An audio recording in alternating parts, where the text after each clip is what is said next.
00141. Helping out a legend. After watching Yejimbo with Sanhilder and the other Valkyries, Ezekiel went home and switched places with his clone to sleep for about an hour before he needed to wake up.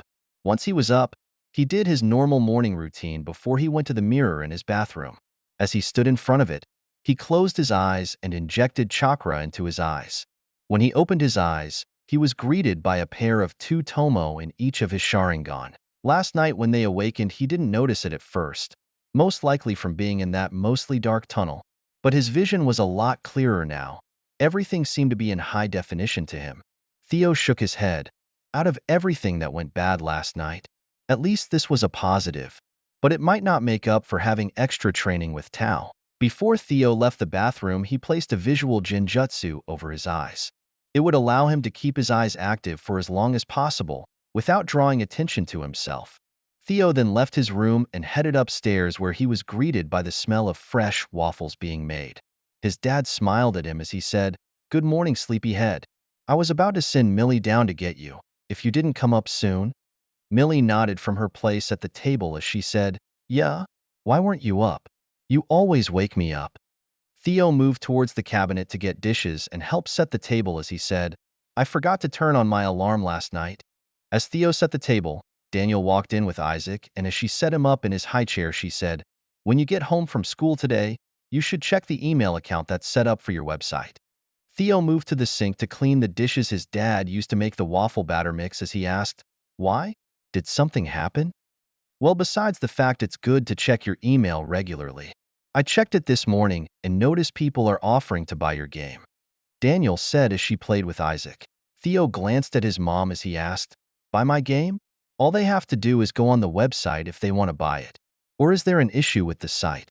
Daniel smiled before she said, "They don't want to buy just a single copy. They want to buy the entire game itself." "Oh, I don't get it. If they buy the game, they get the whole game," Theo said while he tried not to laugh. Daniel shook her head lightly before she said, "They want to offer you a large amount of money for the rights to your game, so they can take the game and sell it themselves." After Theo finished the last dish, he turned around and asked, "Why would they want to do that?" Jacob finished placing the waffles, eggs, and sausage on the table as he said, "Because they think the amount of money they can make from selling the game themselves will be more than what they pay you for it." Theo sat down at the table and started to load up his plate as he said, "That doesn't sound that bad. Would me and Peter still have to update the game?" Daniel chuckled before she said, "No. If you sold the game rights, whoever bought it would have to take care of everything for the game going forward." Theo poured syrup over his waffles as he said, "Oh, that makes it even better. But could Millie, Peter, and I still play it? I don't see why not. You could even add that into the contract if you wanted," Daniel said as she tried to feed Isaac some eggs. "Okay, then I guess as long as Peter and Millie don't mind, we can sell the game rights." Daniel shared a glance with Jacob as she asked, "Why would you have to ask them? Isn't it your game?" Theo shook his head as he said, "I might have started it, but we all worked on it. Well, Millie mostly played it, but she helped in her own way." "Yeah, I helped," Millie said before she stuffed a piece of waffle in her mouth that looked like it was made of syrup, "so it would only be right if they are okay with it," Theo said. Daniel smiled before she asked, "What do you think, Millie? Should Theo sell the game?" "But I like playing it," Millie said with a little pout. "What if he can sell it, and you can still play it?" Daniel asked. "Oh, that's fine then. As long as I can still play it, it's fine." Conversation continued for a little while longer before everyone left the house to go about their day. At school, Theo talked to Peter about selling the game, and he was also fine with it. So after school that day, Daniel started to go through all the emails of companies that wanted to purchase the game. Once she had about 10 of them, she sent out emails to each company to inquire about their asking price for the game. A few days after, he went vampire hunting, and his mom started looking into selling his game. Ezekiel visited Blade and Whistler at their hideout. With Tsunade's skills and some modern technology, Whistler was mostly healed.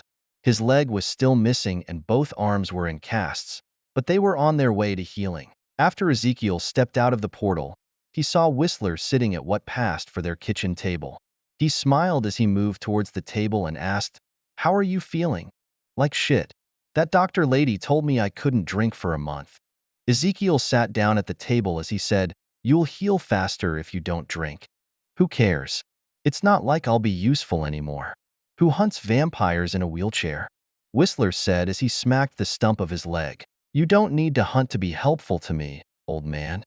Blade said as he came into the kitchen area. "Shut it, kid. At this point, I'm just dead weight."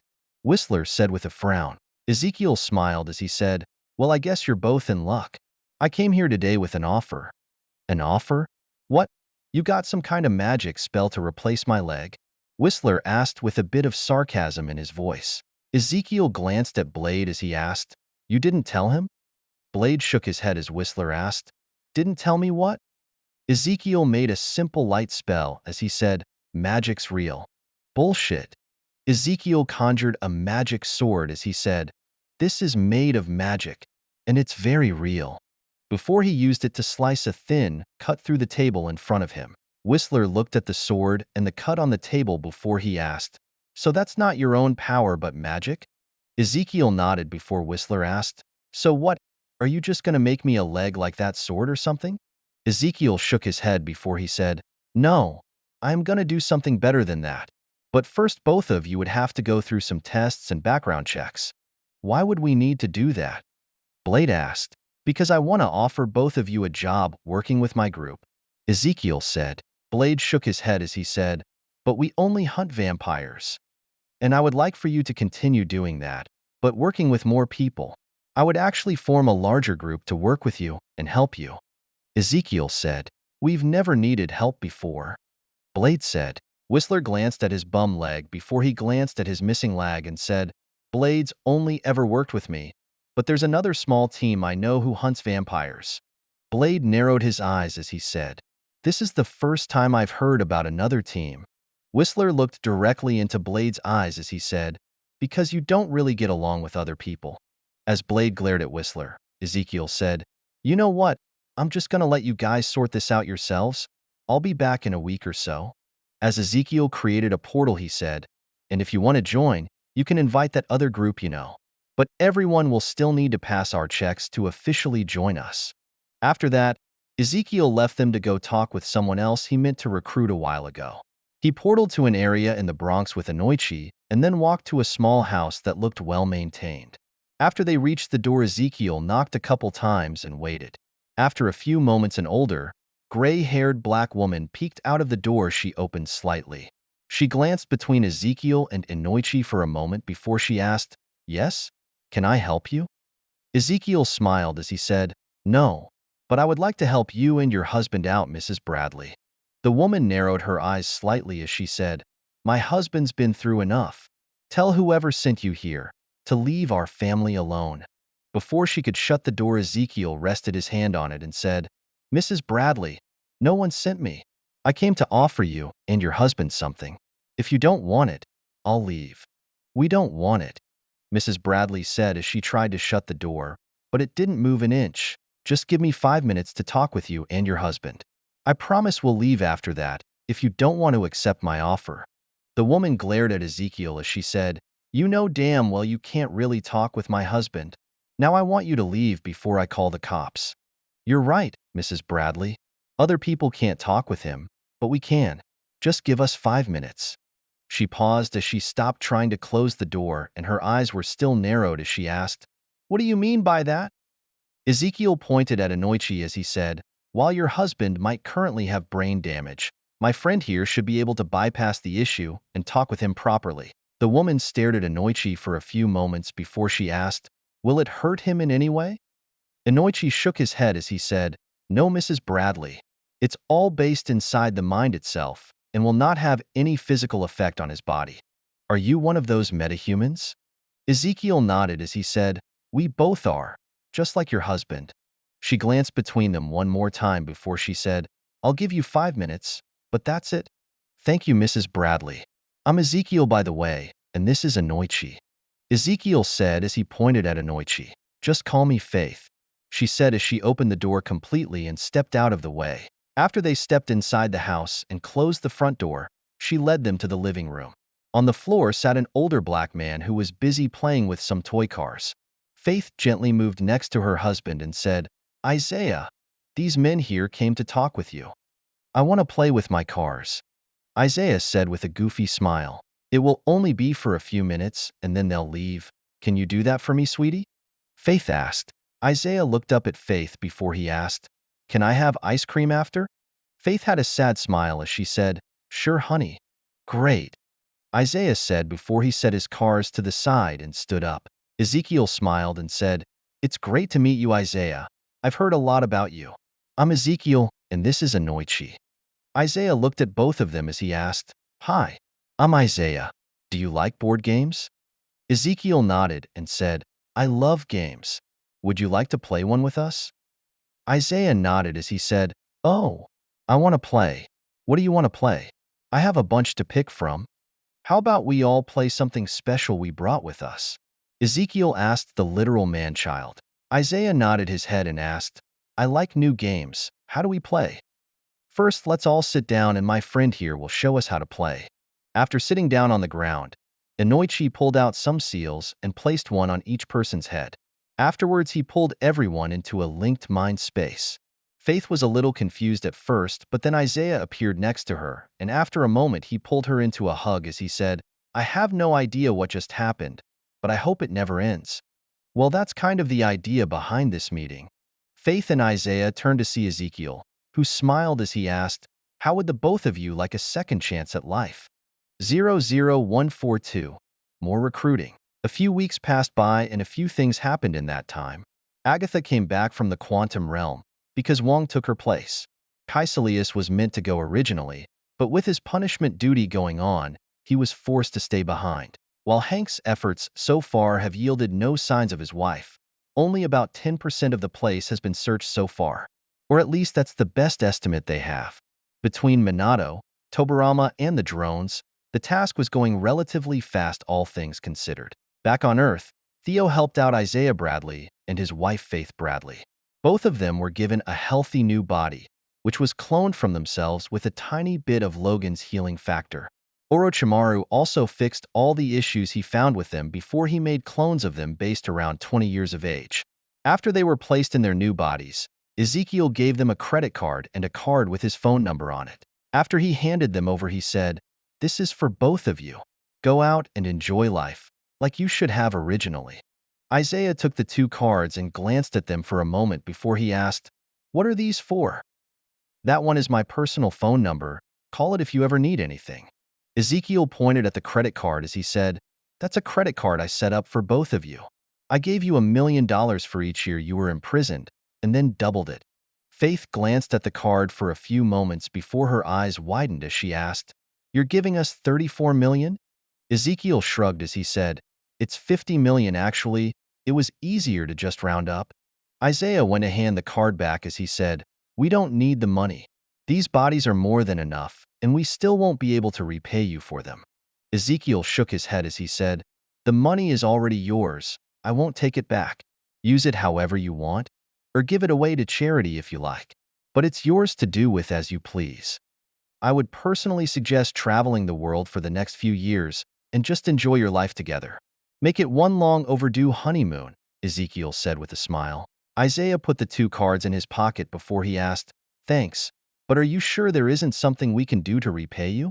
You don't owe me anything, and there's no debt to repay. I was just righting a wrong that shouldn't have happened in the first place, Ezekiel said. After they talked for a little longer, Ezekiel made a portal back to their home, and before the portal closed he said, Enjoy your new life, but if you ever get bored, contact me. I could always use good people like you to help me make the world a better place. The portal snapped closed right after, and Isaiah shared a glance with his wife before she said, I know that look. That's the same look you gave me before you joined the army, she said as she poked him in the chest. Isaiah pulled his wife into a hug as he said, I can't help it. If he was serious about making the world a better place, I wouldn't mind helping him. Faith pushed her husband away and looked deep into his eyes before she said, And I'll happily join you. But first we have a lot of missed time to catch up on. Faith then winked at her husband before she pulled him towards their bedroom. VVVVV. Around that same time period, Ezekiel met with Whistler and Blade again. Well, he met with them and the others Whistler worked with, one of which turned out to be his daughter.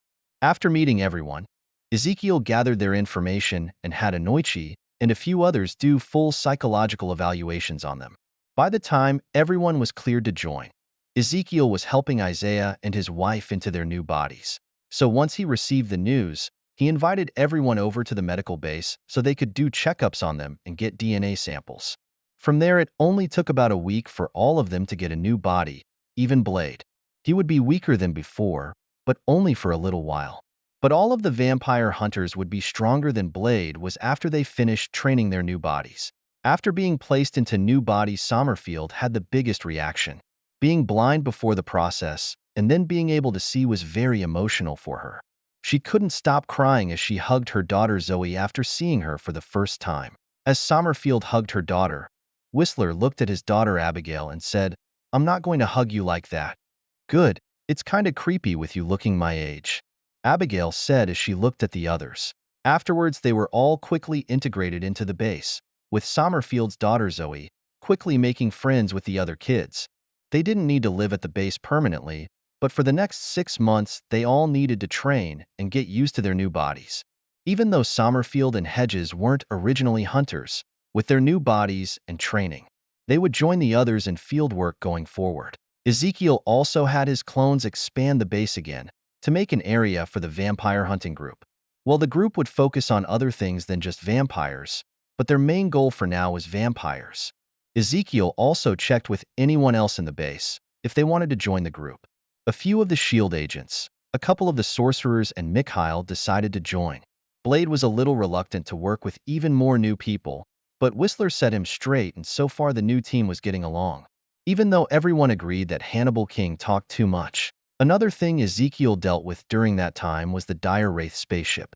He put it off because he wanted to restore it and use it, but didn't really have the proper technology to do it. But after going through all the stuff they recovered from Sakar and comparing it to the new ships they acquired, Ezekiel realized that while the technology in the ship was advanced compared to Earth, it was old compared to the rest of the galaxy. Instead of trying to upgrade everything, it was better to just build something new from the ground up. So Ezekiel used clones to completely dismantle the whole ship to recycle everything usable. It took almost a month, but once finished, Ezekiel was happy with finally doing something about the ship. VVVVV. Ezekiel collapsed on the ground as he gasped for air before Caecilius and Mordo each joined him a few minutes later. As they all laid on the ground, a voice rang out and said, "Get up, we aren't done yet." Ezekiel slowly got back up with the others to look at the person who spoke. Tao was casually seated in a chair drinking tea as she said, "Prepare yourselves. I expect you to do better this time."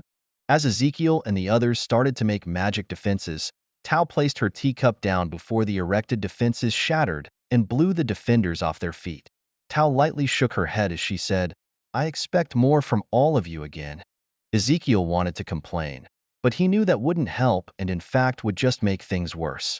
Or it might even extend their training even longer, when today was supposed to be the last day of their forced group training under Tao. Unfortunately, it was also the worst day. Tao battered them nonstop from the moment they arrived. Ezekiel was sure if Mordo and Caecilius weren't given better bodies, they would be seriously hurt right now. When it was time for training to end, Tao threw them a curveball and extended the training for another 3 hours. By the time she completed her lesson for the day, Ezekiel and the others could barely stand properly and were covered in bruises. Well, Ezekiel looked normal because of his hinge skill, but underneath he was beat up. Tao glanced over them all before she said, "And here I thought you wouldn't be able to stand. I guess I held back a little too much." Tao waved her hand and said, "With today, your group training is finished and you're all dismissed. Hopefully you learned your lesson and this isn't needed again." After they left the training hall, Mordo shared a glance with the others before he asked them, "That was holding back?" Ezekiel shrugged as he said, "None of us are bleeding, so probably." Caecilius nodded in agreement before he asked, "I'm not sure about you guys, but I'm starving. Do either of you want to eat?"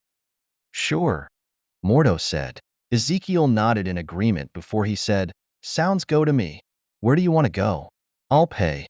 For some reason, they settled on Korean barbecue, and after they cleaned up with a quick spell, they teleported to Seoul, South Korea to eat. They went to one of the more famous spots, and after they sat down to eat, Ezekiel couldn't help it as he noticed a woman eating in another group. Something about her just looked familiar, and he couldn't place it exactly. Ezekiel discreetly watched her for a while as they ate, and even though the other group started eating before Ezekiel's group arrived. Ezekiel's group finished first as everyone had other things they needed to do. Ezekiel just needed to go home and sleep. So after he left, he used his skills and hid in the shadows and waited outside the restaurant. About half an hour later, the woman left the restaurant with her friends before she split off to head home. Ezekiel used his skills to hide from her as he followed her all the way home. Once there, he waited for her to go into her bedroom before he slipped inside and found her purse. He quickly memorized her ID and portaled back home to look her up. While the name didn't ring a bell at first, after looking into her background, he realized why she was familiar. She was Helen Cho and helped to make the body vision used in the MCU movies. But in the comics, he remembered she was the mother of Amadeus and Maddie Cho. Whether or not that would happen in this world was up in the air, but it didn't matter to Theo. Since he found her, Theo decided to offer her a job. That night, Theo sent her an email titled, "Interested in a new job?" In the email itself, he gave her a number to contact him at, since the email address he used couldn't be replied to. Besides that, the email contained a few of the unclassified research notes from a couple of projects people have worked on at the medical base. It was all cutting-edge research, and anyone as smart as Cho would easily recognize it. With the bait in place, Theo went to bed. The next morning, as his family ate breakfast, Theo's mom said, "I narrowed down who you can sell your game to. When you get home from school today, I want you to sit down with me and we can figure out which one to choose." "Sure, Mom. Sounds good to me," Theo said with a smile. 00143. Contract negotiation. Theo sat on the couch in the living room with his mom as she started to show him the offers she collected. There were 8 in total, and all of them were from pretty big gaming companies, along with an offer from Theo's company Vibe. As his mom started to explain the first offer, Theo asked, "Are you sure we need to go over this stuff? Can't you just pick the best one for me?" Daniel placed the paper in her hand down and smiled at Theo before she said, "I could do that, but I think this is a good learning experience for you. After I explain all of them to you, I want you to pick the one you think is the best, and afterwards you explain why you think it is." Theo nodded in agreement before his mom started going over all the offers. Most of them were pretty much the same. The amount they offered changed, and some offered other things together with money. But it was basically close to the same amount for almost every offer except Vibe. Vibe offered no money up front, but they did offer stock in the company. The offer was for 5% ownership of the company. The only issue was the company wasn't publicly traded, so they had no idea how much that 5% would be worth. Once all the offers were explained to Theo, his mom asked him, "So what sounds good to you?" Theo pushed one offer to the side as he said, "They want to rename the game, so not them." Theo then pulled out 2 more and placed them on top of the other offer as he said, "These 2 offered the lowest amount compared to everyone else, but have the same terms as the others." Daniel nodded in agreement before Theo picked up the Vibe offer and said, "This one isn't for money, but company stock." "I'm not sure what that is." "Stock can be sold for money, but there are a few issues that go with it. You can only sell it for what people are willing to pay for it. Also, the company isn't publicly traded, so it would make it harder to sell." Daniel took the offer and set it to the side as she said, "But if you own 5% of a private company, you will make 5% of whatever the company makes as profit. So you could potentially make a lot of money over a longer period of time." Theo nodded as he said, "So if they buy the game, I would still get a profit from it whenever they sell it." "Exactly. But you also share in the profits of whatever else they sell and make money on," Daniel said. Theo went through the next couple offers before he landed on the one he liked and said, "I think this one would be best." "And why do you think that?" Theo pointed at the amount of money first and said, "Well, they are paying the most and don't want to change anything. They also said they would pay more for any extra content that has been made for the game." Theo looked up at his mom as he said, "Me and Peter have an upgrade patch with new content about halfway done." Daniel smiled and rubbed Theo's head as she said, "Normally I would agree with you. That one does look like the best deal. But I did some research and talked to a few people I know."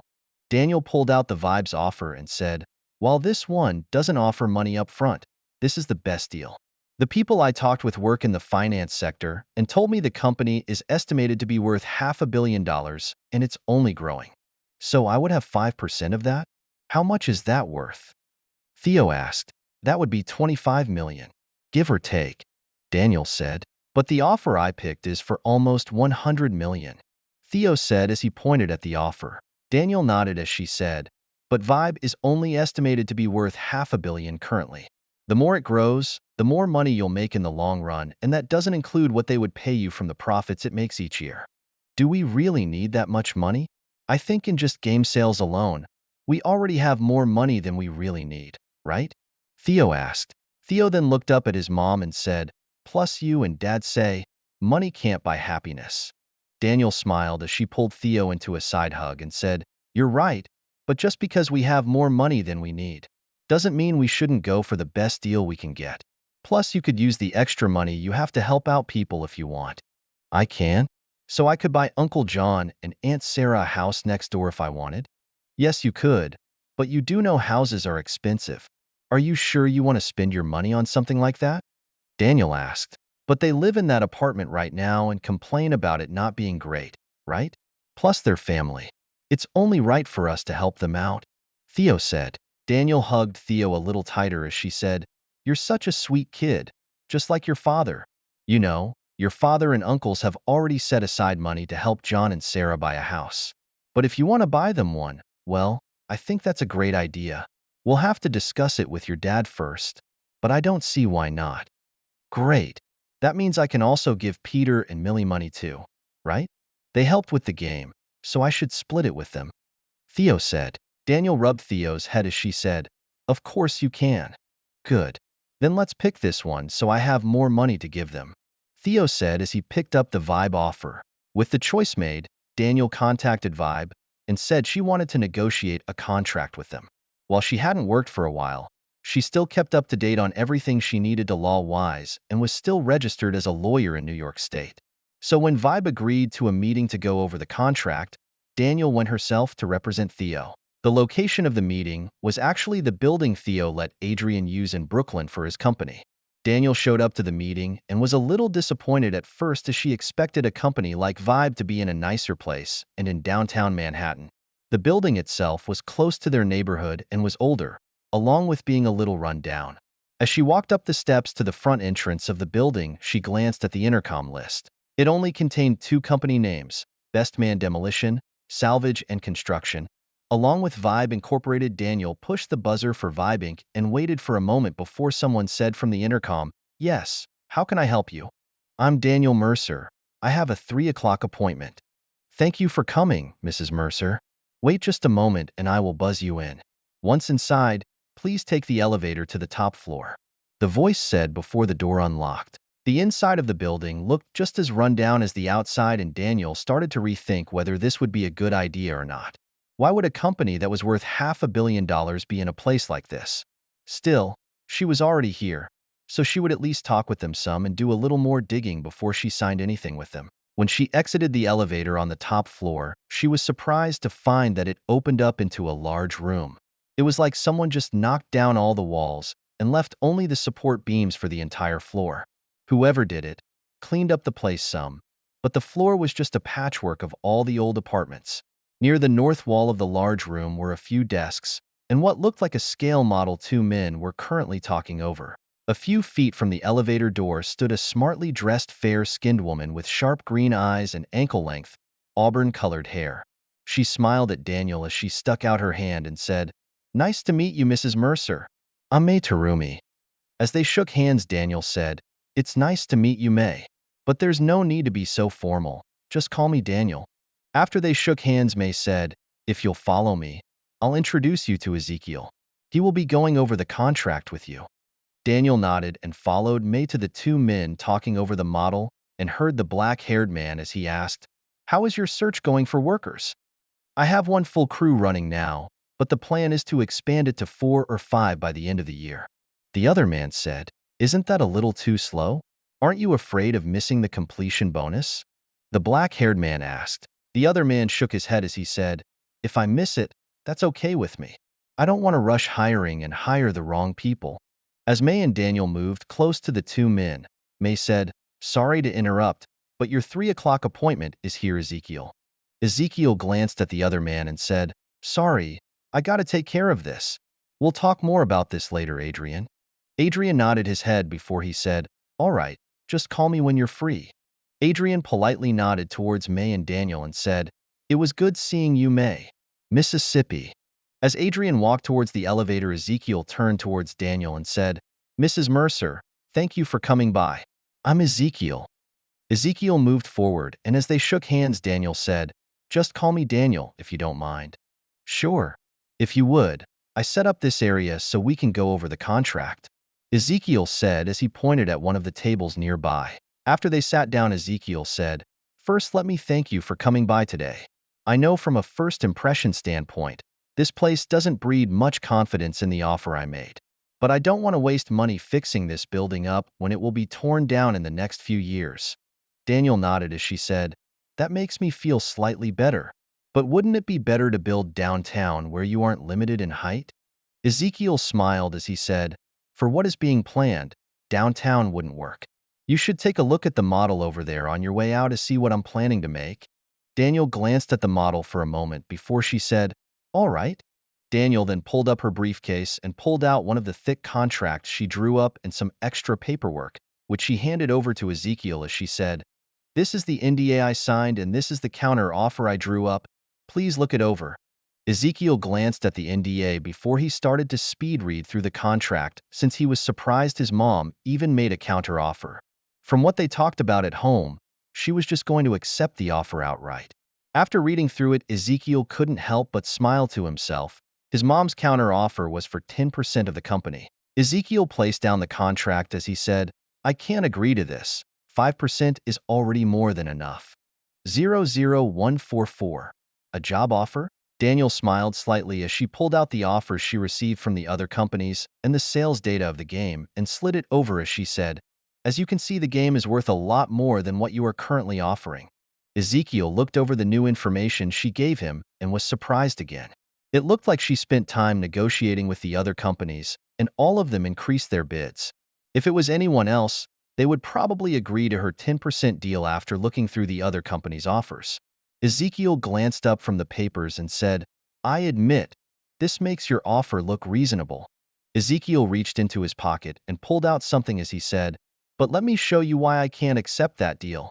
Ezekiel handed Daniel his cell phone and said, "Check this cell phone out and let me know what you think about it. Just push that button on the side to unlock it and then touch the screen to explore it." Daniel looked at the small device for a moment before she unlocked it and was greeted with a bunch of small applications on the home page. She touched one that was shaped like a phone and it opened up to a phone book. She noticed at the bottom was a back button, so she pressed that and it took her back to the home screen. She pushed a button that looked like a camera and the camera app opened. She aimed it around and was surprised at how nice everything looked through the camera. She quietly used the phone for a few minutes as she checked it out and had to admit, the device was nice and seemed very practical. The phone itself felt well made, had a sleek design, and whoever created the software did an amazing job because she could easily understand how to use it without instructions. She thought back to when she still had a job and knew this thing would have helped her out immensely.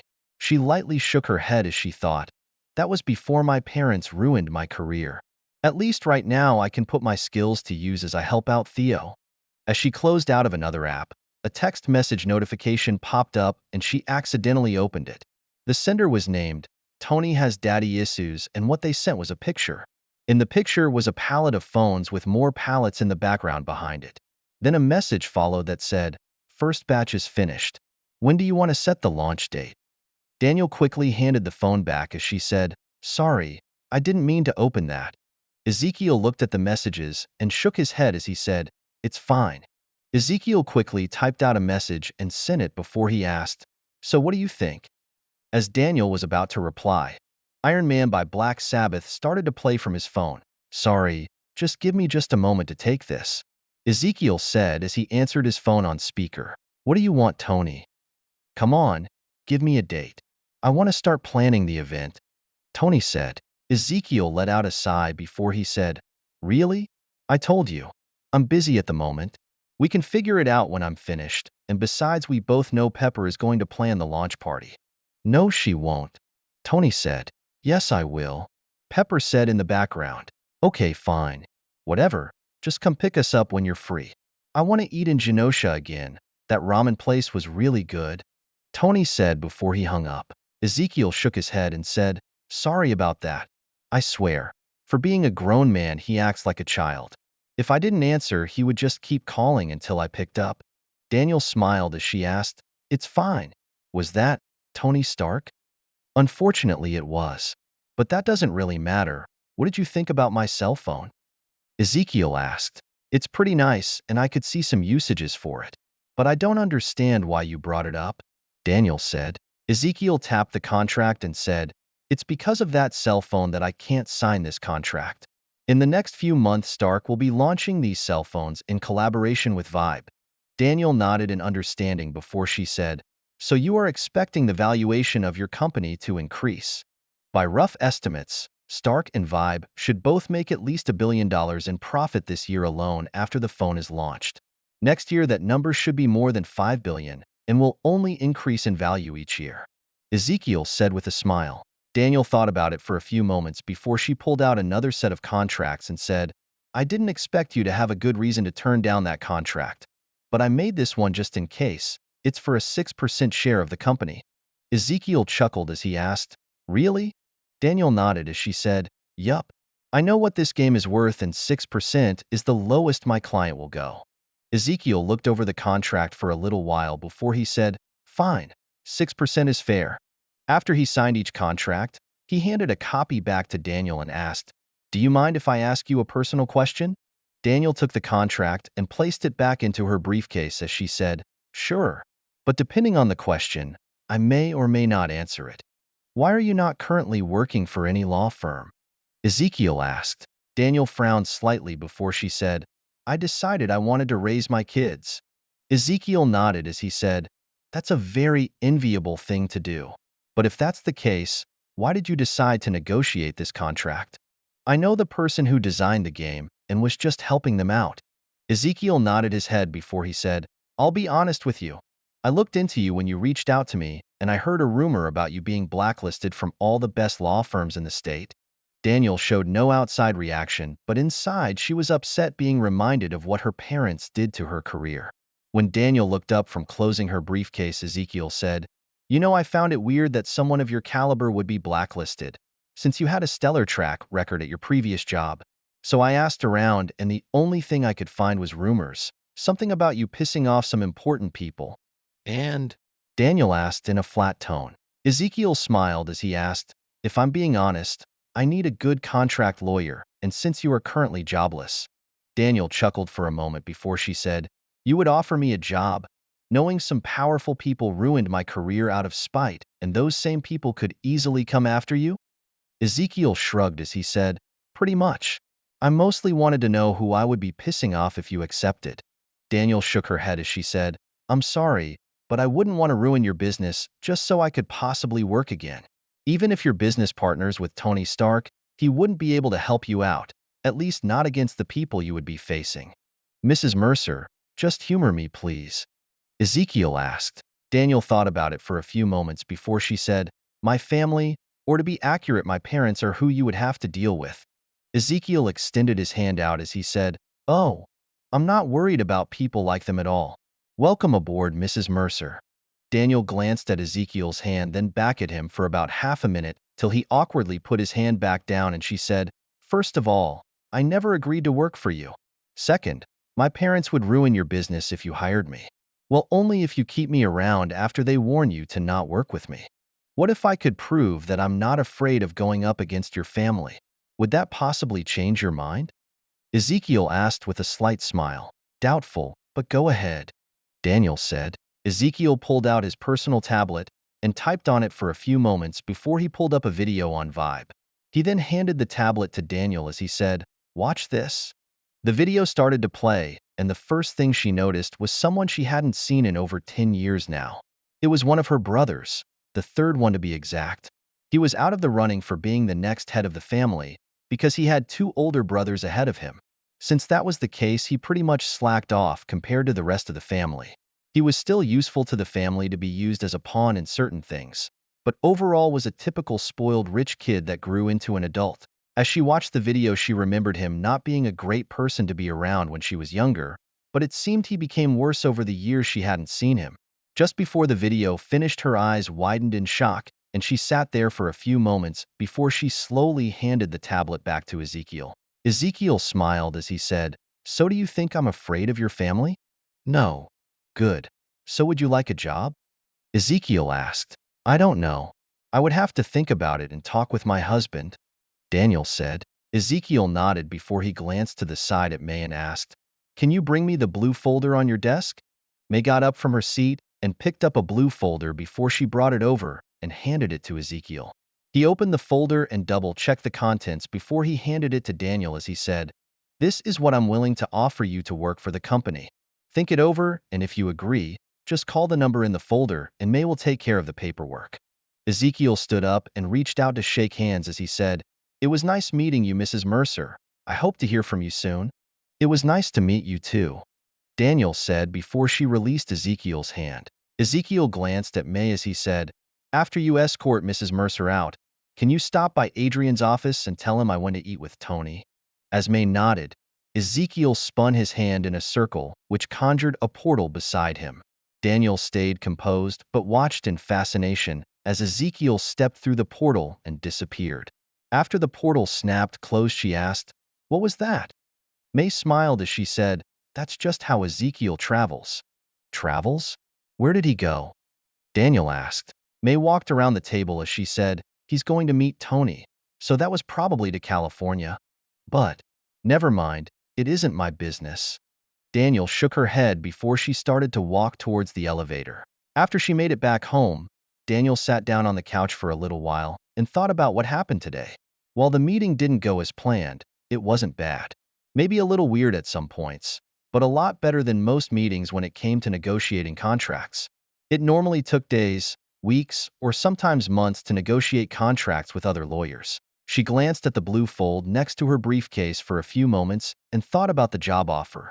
She did miss her job, but she really liked being home with the kids and spending more time with Jacob. She picked up the folder with the thought of throwing it away, but she stopped herself. This could be her only chance to ever work again, unless she decided to start her own practice. She pondered over the folder in her hands for about a minute before she decided to just see what they offered. As she started to read through it, she couldn't believe what they offered her. The pay was slightly higher than someone with her experience should make, but the benefits were unbelievable. No one offered benefits like these, not even if you were a partner at a top firm. But the thing that stunned her the most was the remote work. Some companies allowed some remote work, but normally you had to be in the office or you needed to travel. Her last job luckily didn't need her to travel, since they mostly worked with NYC locals. But still, this job offer allowed her to work from home if she wanted, and as far as she could tell would pay her full-time for part-time work. Actually, she would only need to work when they had contracts coming in or going out. After going over it twice, she couldn't think of a reason to say no. But she still planned to talk it over with Jacob first and get his opinion. Daniel smiled to herself as she already knew what he would say. The man was so easy to predict. 00145. Targets found. After the kids were put to bed for the night, Jacob settled onto the couch with Daniel. After about a minute of comfortable silence as they snuggled, Jacob asked, "You ready to tell me what happened at the meeting today?" Daniel snuggled a little closer to Jacob as she asked, "Was it that obvious?" Jacob leaned over slightly and kissed her forehead before he said, "I wouldn't be a good husband if I didn't notice my wife was lost in thought all night. I know the contract was signed, so what else happened today?" "I was offered a job." Jacob turned slightly to look into Daniel's eyes as he excitedly said, "That's great. Is that what's been on your mind? Or were you worried about how we'd take care of the kids with you working again?" "Kinda." Jacob smiled as he said, "Then don't worry about it. I can always cut back my hours at the shop to help out. Plus, you know everyone else wouldn't mind helping out either." Daniel smiled before she kissed Jacob on the cheek and said, "Thanks, but taking care of the kids won't be an issue. Let me show you the job offer, so you can see why." Daniel stood up and went to the computer desk where her briefcase was. After she collected the blue folder and sat back down on the couch, She handed the folder to Jacob and said, "Read that?" Jacob smirked and opened the folder as he said, "You know, I won't be able to understand half of this stuff." Daniel shook her head slightly before she leaned back onto his arm as Jacob started to read over the documents. It took him a few minutes, but when he finished it, he asked, "You're going to accept this, right? I wanted to talk with you about it before I made my decision. Plus, there is another issue with the job offer," Daniel said. Jacob nodded as he said, "You're worried your parents will find out and force the company to fire you." Daniel laughed lightly before she said, "No, I'm positive the owner doesn't care about my parents or even making them an enemy. It might be because he's a metahuman, but I'm not sure." "Oh, wait, he's a metahuman?" Jacob asked as he turned to look at Daniel. Daniel nodded before she said, "Yeah, he even left the meeting by making a portal to California. At least that's where his assistant said he went." "That sounds kinda convenient. Just make a portal where you want to go." "Is the issue that the owner is a metahuman?" Jacob asked. Daniel shook her head as she said, "No." Jacob smiled as he said, "Good, 'cause the woman I married wouldn't judge someone for being a little different. If that was the case, you wouldn't have married me." Daniel nudged Jacob with her shoulder as she said, "You're an idiot." Jacob quickly kissed Daniel on the lips before he said, "I'm your idiot." Jacob settled back as he asked, "Well, what's the issue then?" "The more I think about it, the more it seems too good to be true," Daniel said. Jacob pulled Daniel a little closer as he said, "They say good things happen to good people, and you're one of the best people I know." Daniel chuckled lightly before she said, "Oh, that reminds me. I want to show you something." Daniel brought Jacob over to the computer and turned it on as she said, "Remember my brother I told you about?" "Which one? The next family head? The backup in case he fails? Or the spoiled jackass?" Jacob asked. Daniel pulled up Vibe on the computer and typed in the search bar for a moment as she said, "The spoiled jackass." As she brought up the video, Jacob read the title and asked, "What exactly is this?" "My brother acting like a jackass and getting what he deserves for it," Daniel said with a smile as she hit play. "Really? How did your parents not remove this video from getting out?" Jacob asked as he watched the silent video play. "It's the same reason I was offered a job. The owner of Vibe isn't afraid of my parents." As the video played, sound finally kicked on and Jacob said, "Wow, your brother really is a piece of work?" Daniel nodded as she said, "I didn't hear the audio early when I watched this, but he definitely got worse over the 10 years I haven't seen him." "That's Ezekiel, the owner of Vibe," Daniel said as she pointed at the screen, and someone in the video said, "How about you just get us out of here instead of setting the mood, Ezekiel?" A couple moments later, "Don't Stop Me Now" by Queen started to play and a fight broke out as the music played. Jacob smirked as he said, "I gotta admit, he definitely set the mood." Daniel nodded along as the video played. When it ended, she turned to look at Jacob and said, "That's who I would be working for." Jacob smiled and said, "He seems like a fun boss and he has good taste in music." It was a few days later when Daniel called up Ezekiel and accepted the job offer. Within a few days, Daniel was given a work computer along with a cell phone. Ezekiel then sent her a couple of contracts that needed to be gone over and told her to take her time as there wasn't a rush on them. Even with her not rushing, she still finished both contracts in a week. Someone else also contacted Ezekiel about a job around that same time period, but it wasn't for Vibe. It was Heel and Cho, and she wanted to know more details about the job offer. Ezekiel gave her the standard information and said anything else was classified. She debated for about a day before she called back and agreed to do the evaluations to see if she qualified. By the end of the next week, she was in the medical base meeting everyone she would be working with. Besides a new person joining the medical wing, Orochimaru brought some good news to the group working on the clone project. The books and medical equipment Ezekiel took from the Vampire Lord contained a lot of important information. Apparently, the coldness they felt, the darkness ability, healing, and incredibly tough skin was something the Vampire Lord gave themselves. They experimented on metahumans for years to gain those abilities and killed a lot of people in the process. The Vampire Lord was obsessed with improving themselves and worked at it for centuries. All the books Ezekiel acquired ended up being the notes the Vampire Lord made over that time, and Orochimaru was currently spending all his time reading them. Apparently, they reminded him of the times when he used to experiment on people himself. At least that is what he told Ezekiel. VVVVV. quantum realm, somewhere. Janet woke up and prepared for the day before she stepped out of her room and found Kong in the kitchen area of the hut they shared. She moved towards the kitchen table as she asked, "What's for breakfast?" Kong turned around with 2 bowls and said, "I have blue stuff with some crushed green stuff as seasoning." Janet weakly smiled as she said, "Just what I wanted."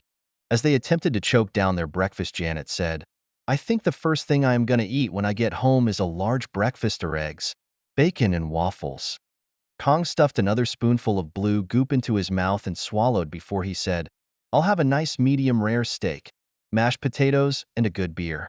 If you close your eyes, this almost has the texture of mashed potatoes, Janet said with a smile before she said, "If you ignore the taste and smell." Kong rolled his eyes before he asked, "So what do you want to try today?" Janet thought about it for a few moments before she said, "I think we're close. That last attempt seemed to work. Maybe if we tweak the formula?" Kong finished the rest of his bowl and stood up as he said, "Sounds good to me." For the rest of the day, they worked on repairing Kang's ship. Well, it would be better to say his ship's damaged engine core. Hours on end without rest, they tried and tried, but nothing seemed to work. They worked with pieces of scraps they collected and threw together into tools. If only they had better equipment, they would have been done by now. Janet thought more than once each day. She would be back home with Hank and their daughter, and Kong would be free to travel the universe again. Janet was pulled out of her thoughts as Kong said, "How about we call it a night? This will still be here in the morning when we get up." Janet looked at the new experiment they started before she said, "Sure." With that, Janet and Kong headed back to their own rooms and turned in for the night. As they slept, a tiny speck appeared on the horizon and made its way towards the hut they used. As morning came around, Janet and Kong awoke and started their day. As they started to work on the new experiment, they didn't notice the thing in the distance as it slowly moved closer. It was about an hour later when the drone finally made it to the hut and scanned the area. When it pinged life signs in the area and humans at that, Hank and the others in the base were alerted. Hank popped up from falling asleep in his monitoring chair again and groggily looked at the screen. It took him a few moments to realize what the drone's sensors picked up, but after he did, he was wide awake. Hank brought up the drone in question and took manual control to look around the area himself. He saw a hut in the distance and a seat that rested in a large golden half-orb. That was Kang's ship. Hank let out a relieved sigh as he realized she was still working with Kong. As he moved the drone closer to the hut, Ashina Uzumaki, Wong, Steve, and Peggy entered the room. As they glanced at the screen, Steve asked, "You finally found her?" Hank nodded as he said, "I think so." Hank flipped a switch to activate the microphone and speaker on the drone before he cautiously asked, "Janet? Janet, are you there?" Janet and Kong ran out of the hut to see a high-tech drone floating in the air. Janet, with a hint of tears in the corner of her eyes, asked, "Hank?" "Yes, dear. I came to find you." Janet started to cry as she looked around in the distance and asked, "Where are you?" Hank glanced at the map before he said, "Pretty far away, but give me a few hours and I should be able to get there." Janet smiled as she said, "Okay, I'll be waiting right here for you." As Janet wiped the tears from her eyes, Kong cleared his throat. Janet glanced back at Kong before she said, "Oh, sorry. Hank, this is Kong. He was also trapped down here by an accident, and we've been working together to get out of here." Kong nodded to the drone as he said, "Nice to meet you. I'm Kong. I'd like you to know there hasn't been a day when Janet didn't tell me a story about you or your daughter. You two are basically the only thing she talks about each day." Hank studied the man for a moment before he said, "Thanks for helping out, Janet. Just sit tight and I'll be there soon to get you both. I am going to put this drone in standby mode so I can track its signal and not get lost. I will see you both soon." Janet nodded as the drone lowered to the ground and a small dish opened on its back. Hank glanced at the image of his wife on the screen once more before he said, "Let's get ready to move." 00146. Timeout. Kong stood slightly behind Janet as they watched the ship approach. He was surprised that this version of Ant-Man was able to make it here. From what he could remember, it was rare for them to come here if ever. But then again, his memory wasn't the best since every universe he visited seemed to blur together into one. It didn't really matter though. The others didn't travel the multiverse like he did, so they shouldn't know about him or his goals at all. It didn't take long for the ship to touch down, and before the door could fully open, Hank rushed out of it towards Janet. Janet, for her part, stood there stunned. Hank looked like he was a teenager again. As Hank pulled Janet into a hug, he said, "I missed you." Janet embraced him back as she said, "I missed you too. But why do you look so young?" "It's a long story, and we can talk about it at length when we get back," Hank said before he kissed her on the mouth. When Hank finally released Janet from his embrace, Peggy, Steve, and the others joined them. Janet was slightly flustered from the attention, but couldn't help but smile as she stared at Hank's younger face. When she finally looked at the others, she gasped as she noticed Peggy and Steve, who both looked like teenagers. Peggy smiled as she said, "Long time no see, Janet." Janet nodded as she asked, "Captain America?" Steve smiled as he stepped forward with his hand out and said, "Just call me Steve. It's nice to meet you. Hank's told me a lot about you." As they shook hands, Janet said, "I thought you were dead." "No, he was more like a capsicle," a blonde-haired man said with a smirk. "It's a long story," Steve said as he shook his head. Kong cleared his throat from behind Janet before she turned towards him as she said, "Sorry. This is Kong. I've been helping him repair his ship. He was trapped here like me." Kong had a disarming smile as he said, "It's nice to meet you all. I'm Kong." Minato glanced at the man for a moment before he said, "I kinda expected you to be taller." "You know me?" Kong cautiously asked. Minato nodded as he said, "Nathaniel Richards, better known as Kong the Conqueror." Janet glanced at Minato as she asked, "Kong, the Conqueror? How do you know him?" Minato smirked as he said, "It's a long story." Kong frowned slightly as he studied the blonde-haired man. The man knew his name, yet Kong had never heard of anyone named Minato before, or even remembered seeing someone like him before. "You have me at a loss. You know of me, but I have no idea who you are," Kong said. Minato bowed slightly with a flourish of his coat as Hank pulled his wife back towards the group before Minato said, "Minato Namikaze, former Yondaime Hokage of Konohagakure. But my enemies know me best as Konoha's Yellow Flash." As Minato stood up straight, his right hand held a small Rasengan, while he held a three-pronged kunai in his left hand, which he flung at Kong. As Kong dodged out of the way, Janet yelled out, "What the hell do you think you're doing?" A bright flash later, and Minato was holding the kunai that flew past Kong before he slammed his right hand at the man's back. Kong couldn't even scream as he felt a truck hit him from behind. He was blasted off his feet as he flew over 30 feet away to ragdoll across the ground. After he stopped moving, Minato asked, "I thought he was supposed to be tough?" Janet, who just watched her friend get attacked, struggled in Hank's overly strong grip as she said, "Let me go, Hank. He just killed Kong." Janet glared at Minato as she struggled to get out of Hank's grasp as she said, "Who the fuck do you think you are?" Tobirama flickered over to Kang's body and checked on the man as Minato said, "I just told you." Tobirama glanced at Ashina as he said, "He's still alive, but you'll need to stabilize him." Janet finally broke free of Hank's grasp and turned around to slap him. Hank caught her hand as he said, "I know you're upset, but that man is not who you think he is. We needed to make sure we attacked him with his guard down, or there was a possibility he could have killed us all." Ashina joined Tobirama and started to set up special seals on Kong as Janet said, "What are you talking about? He's just a guy who traveled the multiverse in his ship till he crashed here." Peggy moved next to Janet as she said, "You heard his name, which he didn't deny, Kong the Conqueror. He traveled the multiverse and wiped out the places he visited." Steve nodded as he said, "He is the reason we came here with your husband, except he doesn't seem that powerful compared to what we heard about him." Tobirama stood up as he said, "He didn't have his armor or technology, so he is pretty much a normal person currently." Janet, still confused over what was going on, wanted to argue when she went limp and forced Hank to catch her. Hank glanced at his wife as Tobirama said, "I used a Jinjutsu to show her who Kong is." Hank nodded in understanding before he lifted her up and moved to the hut with her. As Hank went to take care of his wife, Ashina walked over with Kang's body floating in the air behind him as he said, "I stabilized Kong and locked him in status. He should be good till someone can heal him." Wong glanced at Kong as he asked, "Why exactly are we keeping him alive? Shouldn't we just kill him?" Ezekiel wants to scan his mind for information and technology, Minato said. Peggy glanced at Kong before she said, if that's the case, you should have gone easier on him. Minato rubbed the back of his head as he said, I didn't realize he wasn't in his armor. Wong glanced around for a few moments before he asked, so now what? We should be done here, right? As far as I know, Steve said. Tobarama nodded in agreement before he said, let's wait for Janet to wake up. Plus, we need to collect Kang's ship and the multiversal engine core.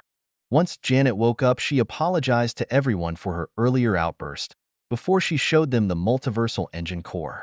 Hank used shrink discs on Kang's ship and also shrunk down their own ship before he redeployed the building they used as a base. As he did that, Wong asked, why are we setting up the base? Aren't we done here? Hank nodded before he said, we need to go through the scanners and the base first. I also want to give the drones a command to keep mapping out the quantum realm. After everyone was back inside the base, and they were cleared for potential contamination, Wong used the bracelet he wore to contact Tao, and within moments a silver-lined portal opened up for them. Once everyone came back to Earth, they split off into different groups. Janet and Hank went to meet Hope and spend time together since they had a lot to catch up on. Steve and Peggy went to shower before they headed out on a date to Paris with the help of simple hinge jutsu. Wong stayed with Tao to go over what happened, while Theo's clones dropped off Kong at the medical base before they dispelled. It was a good thing Theo fixed the way memory packets were delivered. Otherwise, it might have knocked him out from information overload. Theo was in the middle of playing board games with his family when it happened, and once he skimmed over the packets, he went to use the bathroom. After he switched with a shadow clone, he changed into Ezekiel and portaled to the medical base. Once there, he sent out a message to Tao and Agatha and asked for them to join him at the medical base when they were free. Within half an hour, they arrived at the base and joined him in the waiting room as they waited for Tsunade to finish fixing Kong up. As they sat there, Ezekiel looked over the broken multiversal engine core, while Tao and Agatha played a game on their phones. Ezekiel glanced up from the multiversal engine core after a while and said, if I knew you were going to get addicted to that game, I wouldn't have made it. Tao glanced up as she said, we're not addicted, it's just a nice time waster. As Agatha nodded in agreement, Ezekiel said in a flat tone of voice, then why did you ask me to give you unlimited gold bars? Because a disciple is supposed to give their master gifts to show appreciation, Tao said matter-of-factly. Ezekiel shook his head as the doors to the ER area flung open and Tsunade walked out with her team. She glanced at Ezekiel and said, he's healed and stable. Also, the seals are still in place for keeping him asleep. Ezekiel stood up and carried the multiversal engine core towards the room as Tao and Agatha joined him. Once inside the room, Tao brought out a magic device and placed it on Kang's head before she went to cast a spell. Just as she started, the heart rate monitor on Kong slowed down, along with the other devices. Tao stopped her spell casting as time seemed to completely freeze. A second later, a starry rift opened above Kong and a voice said, you are just as bad as your kids. Ezekiel, Tao and Agatha all froze at the familiar voice as a bunch of noodles reached through the rift and grabbed Kong along with the multiversal engine core. As both Kong and the multiversal engine core were getting pulled back towards the rift, Ezekiel asked, what do you mean? What did my kids do? They figured out how to travel the true multiverse. The voice said, they did? Why is that bad? Wait, are they coming here? Ezekiel asked in excitement. As the rift started to close, the voice said, people traveling the true multiverse always causes issues, so I normally restrict it. I do have a few multiverse pocket dimensions set up, but you and your kids aren't in those. That's why you were taking Kong? You don't want me to travel through the real multiverse? What about my kids? Ezekiel asked. The rift was almost closed as the voice said, your world wasn't created in the Marvel pocket dimension, so just stay where you are and enjoy what you have. As for your kids, I put them in timeout. You put them in timeout? Ezekiel asked as the rift closed fully and time went back to normal. Hey, what do you mean by timeout? Ezekiel yelled at where the rift used to be. 00147. Project Revival. Theo watched the video recording from a few hours ago and saw the same thing for the 100th time. Tao, Agatha, and him as they stood still for half a minute as Kong disappeared with the core before he yelled at the ceiling. Theo glanced up to Tao as he asked, what do you think they meant by timeout? Tao placed her teacup down as she said, I have no clue. Agatha nodded in agreement as she said, to a being like that, it could mean anything. Well, look on the bright side, they only called it timeout, so they're still alive. I think, Tao said in a tone of voice that hinted of uncertainty. As Theo worried about what happened to his kids again, he became lost in thought before a magic bolt slammed into him. He yelped and rubbed his side as he turned to glare at Tao, who smiled and said, I understand you're concerned about your kids, but there is nothing you can do about it. Tao smiled as she conjured another bolt and said, so get back to training. Theo wanted to respond but was forced to dodge as the bolt flew towards him at high speed. As Theo attempted to dodge, he realized Tao was right. He shouldn't waste time on stuff outside of his control. While he tried to let Tao know he would start training, Tao didn't let him, and Theo spent the rest of the night forced to run for his life as Tao casually attacked him as she drank tea and played on her phone. Around the same time that was going on, Janet finished going through a medical exam. Once she was cleared, she was reunited with her daughter Hope. It was a tearful but joyous event for the small family, which struggled greatly when she originally disappeared. Afterwards, the whole family stayed together for over a week, just spending time together. Once the family settled down, Janet was introduced to the organization by Hank. After she learned about it and why it was made, she decided to join the group immediately, and within 2 weeks of being rescued, she had a new body. Once that was finished, Theo worked on training people in chakra usage and skills. Well, it was mostly his clones doing the work, while he trained himself. He also started work on another project that he put off starting since he didn't have the proper resources to handle it first. He still didn't have the manpower he wanted for the project, but still started the project and a website called Revival. Revival was made to help people who had cancer or other incurable diseases that threatened their life.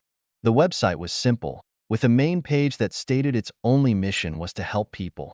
Below that, people entered their contact information and what they were afflicted with. It then told people someone from Revival would contact them and to please be patient. Revival wasn't a project Theo started himself, though. It came about through Tsunade, Shizen, Sakura, and a few other medical ninjas. When they discovered how a lot of medical issues weren't fixed, but instead treated with drug prescriptions for life. Well, they weren't too happy and started to research on how to fix each issue. It took a while, but through a lot of effort, they were able to figure out how to cure most deadly diseases that plagued the earth. There were a handful that they couldn't fix currently, but Theo planned to clone new fixed bodies for those rare cases. With the launch of the website, Theo then promoted it on Vibe, so people would find it faster. Well, he didn't promote it site-wide, but targeted it to people who were in need of it. And within an hour of the site going live, Theo received the first request for help. Theo quickly looked through the information and couldn't help but frown. The request came from a mother who had basically given up hope in normal medicine and was desperately trying to find something else that might work. It turned out that her young daughter suffered from a very aggressive form of cancer, and while they attempted everything they could, the cancer was too strong and the doctors gave up and told the parents to be prepared for the worst. With that, the family took their daughter home to spend every minute they could together.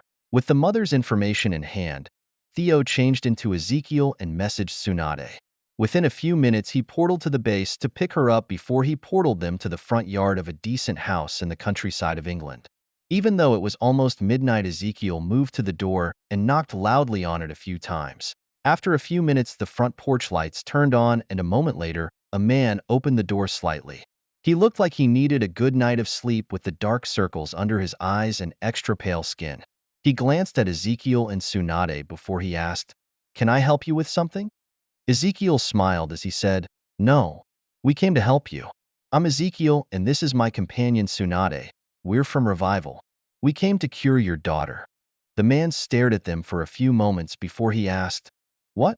Is this some kind of joke? Are you another quack doctor my wife found?"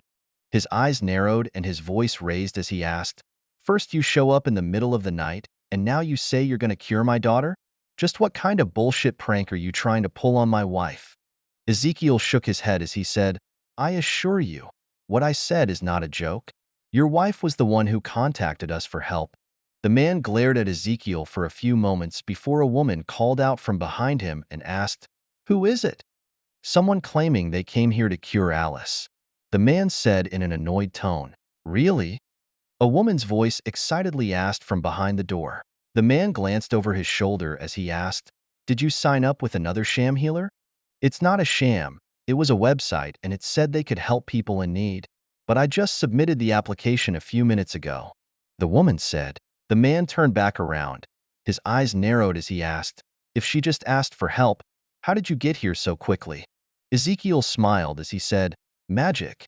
I don't know what kind of scam you were trying to play, but if you don't leave, I'll call the cops," the man said before he went to shut the door. Ezekiel placed a single finger on the door and it stopped in place as the woman said, "What are you doing?" "They came to help Alice."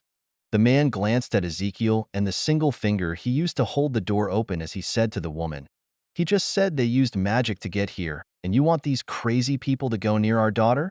Ezekiel put a little pressure on the door and forced the man backwards as he said, "Give us 10 minutes and we'll be out of your hair." As the door was forced all the way open, the woman behind the man glanced at Ezekiel and Tsunade for a moment before she asked, "Can you really help my daughter?" Ezekiel nodded as he said, "That's the only reason we came." The husband looked like he was going to say something when the wife turned to him, and with tears at the edge of her eyes, she said, "Please, I don't want to lose Alice. If there's a chance they can save her, please let them try." The man glanced at Ezekiel, then his wife as he let out an exhausted sigh before he pulled her into a hug as he said as his voice cracked, "I don't want to lose Alice either, but every time we do this, it just gives her a false sense of hope. I don't want that to be the last memory I have of her." Ezekiel waited for a few minutes before he said, "We didn't come here to give false hope. We came here to cure your daughter." The parents broke from their hug, and the wife smiled brightly with a tear-stained face as she said, "Please, please come in." The husband moved out of the way, but still didn't seem convinced as Ezekiel and Tsunade stepped through the door. Tsunade glanced at the mother as she said in a tender voice, "Please take me to your daughter." The mom nodded and started to head into the house as she asked with a voice filled with hope, "Can you really cure Alice?" Tsunade nodded slightly as she said, "It's only cancer." The husband narrowed his eyes as he asked, "And what does that mean?" "Cancer is easy to heal if you know how to deal with it properly," Tsunade said in a confident tone. They arrived in a little girl's room a few moments later and were greeted by a bald little girl in a bed. She had an four hooked up to her right arm and a teddy bear clutched in her left arm as she slept restlessly in bed. Tsunade quickly moved to the girl and placed her palms over the girl before a green light escaped from her palms. Both parents were stunned for a moment before the mom asked in a quiet voice, "What is she doing?" "Checking her over before she moves on to removing the cancer," Ezekiel said. As the parents watched, Tsunade checked over the young girl for about a minute before she moved to a spot over the girl's left leg and a blue mist came out of her hands. It only took a few minutes before she was finished and stood up. She glanced at the parents and said, "The cancer's gone." The wife wore a shocked expression as she asked, "Really?" The husband was more skeptical as he asked, "And how much do we owe for this miracle?" Ezekiel swirled one hand in a circle and made a portal appear in the middle of the room as he said, "Nothing." Both parents looked on in shock as Ezekiel and Tsunade walked through the portal and it snapped closed behind them. A few moments later, the husband glanced at his wife as he asked, "Are we dreaming?" "I don't know," the wife said as she looked at her daughter who looked to be sleeping peacefully now. She moved next to her daughter and gently caressed her face as she said, "Alice looks to be sleeping better though." The next morning when Alice woke up, she felt great. There was no pain in her left leg at all. Normally, she could feel it as it throbbed even with the drugs she took. It felt so good. She thought maybe she could even walk on it today. She glanced at her wheelchair for a few moments before she sat up in bed. Her mom might get upset, but Alice felt great today. So she slowly moved to get out of bed, and after she tested her leg for a moment, she stood up. Her leg felt fine. It felt like it used to feel before she got cancer. She started to walk around her room with her four drip to test her leg before her mom opened the door and said, "Alice, honey, are you?" Alice looked up at her mom to see her frozen in the doorway as silent tears started to fall down her face. Alice moved towards her and hugged her as she said, "It's okay, Mommy. Don't cry. My leg feels good today. I can even walk." The woman lowered herself and pulled her daughter into a tight hug as she said, "That's great to hear, honey." Within a few days, the parents took their daughter back to the doctor for a checkup. That checkup confused the doctor at first because the cancer was completely gone. When the parents tried to explain what happened, the doctor didn't believe them at all and ordered more tests be done. All those tests came back negative for cancer, no matter how many times they tried it. While the doctor still didn't believe the parents on what happened with the little girl's cancer, the tests couldn't be faked. So the little girl was given a clean bill of health and released. The parents themselves went on Vibe later that day and made a thank you post to the people from Revival for healing their daughter. But it wasn't just them. Other people also made thank you posts to the Revival Vibe profile Theo set up for the website. Within a couple weeks, Revival blew up with media coverage about a website that could cure people with basically any issue. Once Revival gained mainstream media attention, notices flooded the site. While nice, some people contacted the site because they had a tummy ache or a cold. So Theo ignored all of those and only focused on people with real issues. He also stopped going to places himself and would just portal his clones around. After a week of doing that alone, he hired a couple sorcerers from Kamartaj that Tao recommended to him to portal his clones around. Theo had to do background checks and clear them for joining the group, but their only real duty was portal transportation. 00148. A new training regiment. With Project Revival out of the way, Theo trained and focused on the phone launch event with Tony and Pepper. Everything was basically completed at this point, but they were just finalizing the guest list and other little issues. As far as the people who were invited were concerned, it was just a lavish party Tony was putting on. Or at least that was what the invitations were going to say. A lot of celebrities were placed on the guest list, along with company CEOs, sports stars, and other important people. Theo also had a list of people he planned to invite. They were all semi-famous Vibe users. Most of them were from the video platform, but he invited people from the streaming and photography platform as well. Theo also invited Magneto, with his current hero status and being the king of Genosha. Theo knew it would help draw more attention to the launch event. Theo also planned to stream the whole thing in hopes to attract a large audience and get more people interested in the phones. He had two popular bands from Vibe booked to play at the event, which included Dazzler and her band, who would be the main act. After they finished performing is when Tony would come out and show off the phone, while everyone who attended would be gifted a top-of-the-line model for coming to the party. At least that was what Theo and Tony planned for the night. Things could change slightly in the coming weeks that led up to the event. Besides that, Theo had to inform everyone on the council that Kong disappeared, and they weren't able to collect any information from him. They didn't tell the whole truth about the incident, and Fury was still skeptical of what happened even after he watched the video. Even though Tao and Agatha shared the same story as Ezekiel and what the video showed happened. 1 minute Kong was there, and the next moment he disappeared without a trace. While Fury and the others were concerned with what happened, there was not much anyone could do about it. And while the loss of potential information was unfortunate, they still had his ship, so they planned to disassemble it and try to reverse engineer some of the technology inside it. As for other things around the base, Janet integrated easily into the operation of the base without any issue. She joined Hank and his team of Darren, Bill, Eric, and her daughter Hope, who also joined the team. Hope was like Eric and worked with them to get experience towards her college degree in engineering and chemistry. With Janet being back, the group was now tasked with exploring the rest of the quantum realm. Theo hoped to find useful resources and technology there, while possibly finding some people to join the group he created.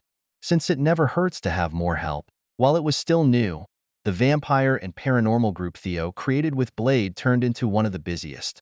It also gained more members that wanted to help out.